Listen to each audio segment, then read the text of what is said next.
how wide a period do they cover, or are some of them new? Right, so we're looking for some content for disc 3, and it's changed a few times. It was going to be a lot more live songs, but we weren't able to produce that. So I thought of the demos, and I've resisted putting demos out before because most of them I've got as backup for future albums. After this, I plan on doing at least another 2 or 3 albums plus EPs and stuff, you know?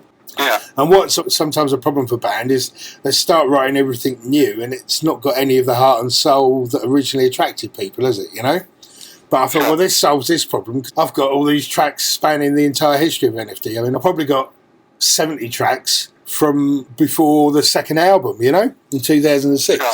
So that would be a great sort of thing to pull on. You've presumably got enough for a whole album of demos that never made either of the first 2 albums. Oh, but this is where it became tricky. So I couldn't put anything on that I thought I was going to do in the future, right?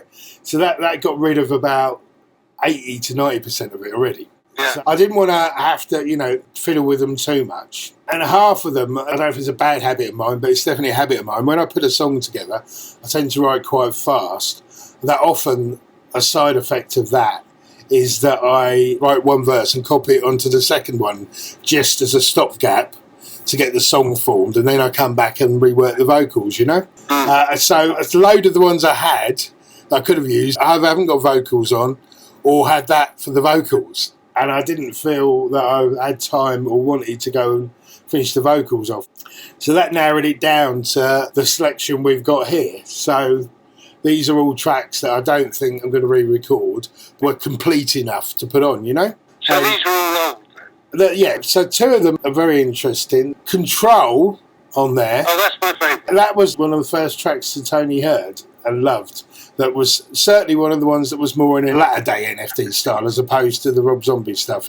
So he loved that. And we actually did another version in the studio of that with... Yeah, it's got a nice weird feel to it, that one. That sort of keyboard arpeggio that's going on it, he then translated onto his delayed bass. You know, it sounded great. Yeah. So that was a good one to put on there. And we played that at the first show we did as well. So what else have we got on there? Welcome to My World. Now, that was a very early one. And that's probably from about 2002, 2001, both those, Control and Welcome to My World. And that was one of Simon's favourites. And, you know,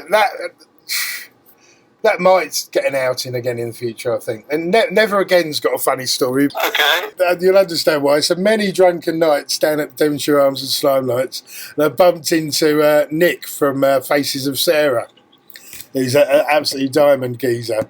And as you do, too many beers, I said, I'll have to write you a song sometime, Nick. I'll have to write you guys a song.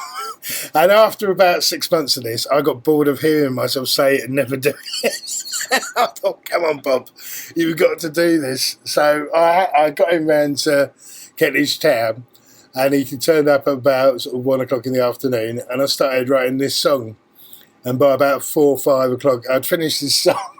In the last sort of throes of it, I'm thinking, oh, God, this is really good. I can't let him have it.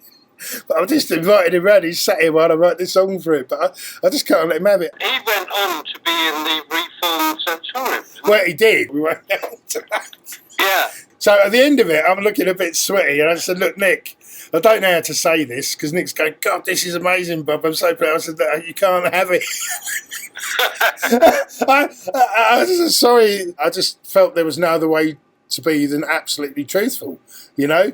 I can't let you have it. And he was so nice. I mean, he's such a really nice guy. I felt such an absolute shit. So anyway, we then played that at the first show, and we recorded it at Foal Studios for the first album. It didn't come out right. Something just didn't capture in it, you know? Yeah. So it never made it on. So that was that one, and we played that a few gigs. The last 2, Beyond the Veil and Lay Some Truth, and Embrace the Day, they're all from either, I think Embrace the Day was just after Deeper Visions, and they basically were lined up as possible tracks for the Reformations or Waking the Dead.